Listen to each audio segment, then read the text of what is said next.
అశ్వ సంవత్సరంలో కైలాస యాత్ర Sri Gayatri tours and travels 8977349696. Paschima Godavari జిల్లా ఉండి నియోజకవర్గం తెలుగుదేశం పార్టీలో తీవ్ర ఉద్రిక్త వాతావరణం నెలకొంది. డిప్యూటీ స్పీకర్ రఘురామకృష్ణంరాజుపై ఆరోపణలు చేశారు తెలుగుదేశం పార్టీ నేత పొత్తూరి వెంకటేశ్వర్లు రాజు. ఇల్లుతో పాటుగా పార్టీ ఆఫీసులు కూడా నేలమట్టానికి సంబంధించి తనకు న్యాయం చేయాలంటూ కూడా పొత్తూరి వెంకటేశ్వరరాజు ఆవేదన వ్యక్తం చేశారు. ముఖ్యమంత్రి చంద్రబాబు గారు క్షమించండి అంటూ కన్నీరు మున్నీరుగా విలిపించారు. 40 ఏళ్లుగా పార్టీ కోసం పనిచేస్తున్నటువంటి నాకు రోడ్డున పడేసి మంచి బహుమతి ఇచ్చారని ఆయన ఎద్దేవా చేశారు. నేను పార్టీకి ఏ ద్రోహం చేయలేదు, రఘురామ అరాచకాలు అందరికీ తెలుసన్నారు పొత్తూరి. అయితే నాకు న్యాయం జరిగే వరకు ఆమరణ నిరాహార దీక్ష చేస్తానని హెచ్చరించారు. నా పరిస్థితి సంవత్సరంలో పార్టీ ఆఫీస్ కొట్టేసి నా ఇల్లు కొట్టేసి నన్ను జీవోత్సవాన్ని ప్రాణం వండి శవాన్ని చేశాడు ఈ దుర్మార్గుడు రఘురామకృష్ణరాజు సార్. నన్ను క్షమించండి సార్. నేను నా ఆత్మాభిమానాన్ని చంపుకోలేక ఆమర నిరాదీక్షలో కూర్చుంటున్నాను సార్. నన్ను క్షమించండి సార్. నేను పార్టీకి ఏ తప్పు చేయను సార్. నేను పార్టీ క్రమశిక్షణ తప్పను సార్. పార్టీ క్రమశిక్షణకు కట్టుబడి 40 సంవత్సరాలు నా రాజకీయ జీవితంలోనే ఇటువంటి ఘట్టం వస్తుందని మీరు ముఖ్యమంత్రిగా ఉండగా నాకు ఈ పరిస్థితి వస్తుందని నేను కల్లో కూడా అనుకోలేదు. చంద్రబాబు నాయుడు గారు నన్ను క్షమించండి. నా ఆత్మాభిమానాన్ని చంపుకుని నేను ప్రాణం ఉన్న జీవోత్సవాన్ని చంద్రబాబు నాయుడు గారు నన్ను క్షమించి నేను పార్టీకి వ్యతిరేకంగా కానీ పార్టీ కాదు నాకు ఇక్కడ ఉండి నియోజకవర్గంలోని తెలుగుదేశం పార్టీ నాయకులకు, కార్యకర్తలకు, అభిమానులకు, ప్రజలకు 83 నుంచి కూడా తెలుగుదేశం పార్టీ ఎంతో ఆదరించిన ఈ ఉండి నియోజకవర్గం ప్రజలందరినీ కూడా ఎప్పుడు కూడా ఏ విధమైన ఇబ్బందులు పెట్టలేదు. ఈ దుర్మార్గుడు 19 సంవత్సరాల నుంచి 19 నెలల నుంచి పెట్టేటి హింసలు భరించలేక పార్టీని కాపాడుకోవడం కోసం నేను ఉండి నియోజకవర్గంలో తెలుగుదేశం పార్టీకి నాయకులకి, కార్యకర్తలకి, అభిమానులకి, పేదలు ఇల్లు కొట్టేస్తున్నాడు సార్. ఈ ప్రార్థనా మందిరాలను పడగొట్టేస్తున్నాడు సార్. సైకోలేక ఎవరించేతను ఇక తట్టుకోలేక అందరికీ చెప్పాను సార్. విజిల్ ఇంటెలిజెన్స్ వాళ్ళకి కూడా అందరికీ ఇలా జరుగుతున్నది హైకమాండ్ డిసిషన్ తీసుకెళ్లమన్నాను సార్. అందరికీ తెలుసు సార్. జిల్లా ప్రెసిడెంట్ గారికి కూడా తెలుసు సార్ ఆయన చేసి పనులు. నేను ఇన్ని అరాచకాలు చేసిన ఆయనకి జడిసిపోయి ఎవరో మాట్లాడలేక మీ దగ్గర చెప్తే ఏం చేస్తాడన్న భయంతో నేను చేసుకుంటున్నాను. చంద్రబాబు నాయుడు గారు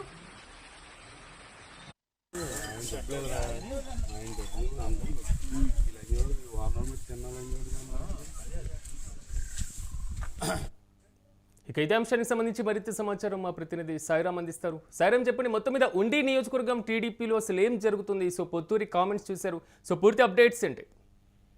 సూరజ్, పశ్చిమ గోదావరి జిల్లా ఉండి నియోజకవర్గంలో టీడీపీ ఉద్రిక్త పరిస్థితులు అయితే నెలకొంటున్నాయి. 40 ఏళ్లుగా పార్టీ కోసం పనిచేశారని చెబుతున్న టీడీపీ సీనియర్ నేత పొత్తూరి వెంకటేశ్వరరాజు ఆవేదన అయితే ఇప్పుడు రాజకీయ చర్చాంశమైందని చెప్పుకోవచ్చు. ఇటీవల ఆయన ఒక ప్రెస్ మీట్ అయితే ఏర్పాటు చేసి రాష్ట్ర డిప్యూటీ స్పీకర్ అయిన రఘురామకృష్ణంరాజు పై తీవ్ర వ్యాఖ్యలు అయితే చేశారు. ఆ వ్యాఖ్యల తర్వాత జిల్లా పార్టీ అధ్యక్షుడు మర్తిని రామరాజు జోక్యం చేసుకుని పొత్తూరి వెంకటేశ్వరరాజును క్షమాపణలు కూడా అనంతరం సమావేశం కూడా చెప్పిన విషయం అందరికీ తెలిసిందే. అయితే ఈ క్షమాపణ చెప్పిన కొద్ది రోజులకే ఏదైతే కొంతమంది సంబంధిత అధికారులు ఎవరైతే ఇరిగేషన్ డిపార్ట్మెంట్, అదేవిధంగా మున్సిపల్ అధికారులు అందరూ కూడా వచ్చి పొత్తూరు వెంకటేశ్వరరాజు ఇల్లుని మరియు పార్టీ ఆఫీస్ ని అయితే కూల్చివేయడం పెద్ద వివాదానికి అయితే దారితీసిందని చెప్పుకోవచ్చు. దీనిపైన తీవ్ర ఆవేదన కూడా వ్యక్తం చేశారు. నేను పార్టీకి ఏ ద్రోహం చేయలేదు, గత 40 ఏళ్లుగా పనిచేసిన నాకు అనుభవం ఉంది, కానీ ఇదా నాకు ఇచ్చిన బహుమతి అంటూ కూడా ఆయన కన్నీళ్లు పెట్టుకున్నట్టు అయితే తెలుస్తుంది. అలాగే గలం విప్పినందుకే నన్ను టార్గెట్ చేశారు, రఘురామకృష్ణరాజు అరాచకులు అందరికీ తెలుసు, అదేవిధంగా ఆఫీసు ఇల్లు కూల్చి నన్ను జీవోత్సవాన్ని గురి చేస్తున్నారంటూ తీవ్ర ఆరోపణలు కూడా చేసిన విషయం అయితే మనం అందరికీ తెలిసిందే. ముఖ్యమంత్రి నారా చంద్రబాబు నాయుడు అదేవిధంగా ఆయన్ని ఉద్దేశించి నన్ను క్షమించండి, నాకు న్యాయం చేయండి అంటూ కూడా ఆయన భావోద్వేగపూర్వకంగా అయితే విజ్ఞప్తి చేశారు. ఇప్పటికే తనకు న్యాయం జరిగే వరకు అమర నిరాహార దీక్ష చేపడతానని ప్రకటించారు. ఈ పరిణామాల నేపథ్యంలో ఉండి నియోజకవర్గంలో టీడీపీ అంతర్గత కుట్రలు అయితే జరుగుతున్నాయంటూ, లేదా ఇది కేవలం పరిపాలన చర్య మాత్రమేనా అంటూ కొన్ని ప్రశ్నలు కూడా స్థానికంగా రాజకీయాల్లో అయితే వర్గాలు చర్చనీయాంశంగా వస్తున్నాయి సూరజ్.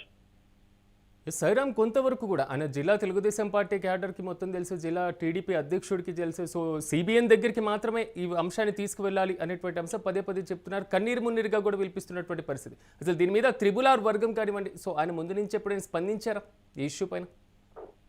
సూరజ్ చూసుకుంటే ముఖ్యంగా త్రిబుల్ అయితే స్పందించలేదు, కానీ వారికి సంబంధించిన కొంతమంది నాయకులు, అటు టీడీపీ సంబంధించిన వాళ్ళు కానివ్వండి, అటు జనసేన నాయకులకు సంబంధించి కానీ కొన్ని ప్రెస్ మీట్లు కూడా ఏర్పాటు చేసి ఎక్కడ ఏదైతే ఉండి నియోజకవర్గం ఉందో గతం ప్రభుత్వ హయాంలో కన్నా ఈ కూటమి ప్రభుత్వం వచ్చిన తర్వాత త్రిబుల్ హయాంలో చాలా డెవలప్మెంట్ జరిగింది. అభివృద్ధి పరంగా కూడా ఉండి నియోజకవర్గం చాలా డెవలప్మెంట్ అయితే జరుగుతుంది. కానీ ఏదైతే వెంకటేశ్వరరాజు కొన్ని ఆరోపణలు అయితే చేస్తున్నారు త్రిబుల్ మీద, అదంతా కూడా అవాస్తవం అని, ఆయనకి కొంత మానసిక పరిస్థితి బాగోకే ఆయన ఏదైతే ఆయన పర్సనల్ విషయాలను పట్టుకుని ఆయన రాజకీయాలు చేస్తున్నారు, లేనిపోయిన ఆరోపణలు త్రిబుల్ మీద చేస్తున్నారంటూ అటు జనసేన నాయకులు కానీ, ఇటు టీడీపీకి సంబంధించిన త్రిబుల్ సంబంధించిన వర్గ నాయకులు కానీ కొన్ని ప్రెస్ మీట్ల ద్వారా కానీ కొన్ని ఇతర సోషల్ మీడియాల ద్వారా కూడా ఆయన స్పందించడం అయితే చాలా మంది జరిగింది. ముఖ్యంగా చూసుకుంటే ఏదైతే ఈ పొత్తూరు వెంకటేశ్వరరాజు ఒక ప్రెస్ మీట్ ఏర్పాటు చేసి గతంలో ఇలాగ ఒక ఆరోపణలు చేయడం జరిగిన తదుపరి జిల్లా అధ్యక్షులు, పశ్చిమ గోదావరి జిల్లా అధ్యక్షుడు, టీడీపీ జిల్లా అధ్యక్షుడు మధ్య రామరాజు కూడా వెంటనే స్పందించి ఏదైతే మీరు ఇలా ప్రెస్ మీట్ పెట్టి ఇలా డిప్యూటీ స్పీకర్ అయిన రఘురామకృష్ణరాజు మీద అనుచిత వ్యాఖ్యలు చేయడం కరెక్ట్ కాదు, మీరు ఏదైనా ఉంటే పర్సనల్ గా మాట్లాడుకోవాలి తప్ప ఇలా పబ్లిక్ చేయకూడదని ఆయన చెప్పడం కూడా జరిగింది. అనంతరం ఈయన వెంకటేశ్వరరాజు కూడా ప్రెస్ మీట్ పెట్టి నేను క్షమాపణ చెప్తున్నట్టు చెప్పారు. కానీ చెప్పిన తర్వాత కూడా ఇరిగేషన్ డిపార్ట్మెంట్, అదేవిధంగా మున్సిపల్ అధికారులు అందరూ కూడా ఆయన ఆఫీసు ఇల్లు కూల్చివేయడంపై ఆయన తీవ్ర మనస్తాపానికి గురయ్యి ఇప్పుడు నిరాహార దీక్ష చేపడుతున్నట్టయితే అని చెప్తున్నారు Suraj. Right Sairam, thank you. మొత్తం మీద పశ్చిమ గోదావరి జిల్లా ఉండి నియోజకవర్గం తెలుగుదేశం పార్టీలో ఉద్రిక్త వాతావరణం అయితే కనబడుతుంది. సో ప్రధానంగా మాత్రం ఆ పార్టీకి సంబంధించినటువంటి కీలక నేత సో పొత్తూరి మాత్రం పూర్తి స్థాయిలో అసంతృప్తిగా ఉన్నట్లుగా తెలుస్తుంది. సో పార్టీ తనకు సంబంధించినటువంటి ఇంటితో పాటుగా సో ఏదైతే తన స్థలం ఉందో దాంట్లో కూడా కూల్చివేటటువంటి కార్యక్రమాన్ని కూడా ఆయన తీవ్రంగా వ్యతిరేకిస్తున్నారు. పార్టీకి ఏమీ ద్రోహం చేయలేదు అనేటువంటి అంశాలను ప్రస్తావిస్తున్నాయి. రఘురామ అరాచకాలు అందరికీ తెలుసు, సో నాకు న్యాయం జరిగే వరకు ఆమరణ నిరాహార దీక్ష చేస్తాను, సో పార్టీ హైకమాండ్ దీనిపైన స్పందించాలి అనేటువంటి అంశాలు ఆయన పదే ప్రస్తావించారు. సో డిప్యూటీ స్పీకర్ రఘురామ పైన ఆరోపణలు చేశారు భారీ ఎత్తున తెలుగుదేశం పార్టీ నేత పొత్తూరి వెంకటేశ్వరరాజు.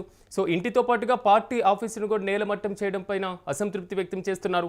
న్యాయం చేయాలంటూ కూడా అధిష్టానం ముందు తన పోరు వేసుకుంటున్నటువంటి పరిస్థితి. మరి ముఖ్యంగా చంద్రబాబు గారు నన్ను క్షమించండి అంటూ కూడా కన్నీరు మున్నీరుగా పిలిపిస్తున్నారు. 40 ఏళ్లుగా పార్టీ కోసం పనిచేసినటువంటి నాకు రోడ్డున పడేసేటువంటి మంచి బహుమతి ఇచ్చారు అనేటువంటి అంశాన్ని ప్రస్తావిస్తూ పార్టీకి ఏమి ద్రోహం చేయలేదనేటువంటి అంశాలను ప్రస్తావిస్తున్నారు.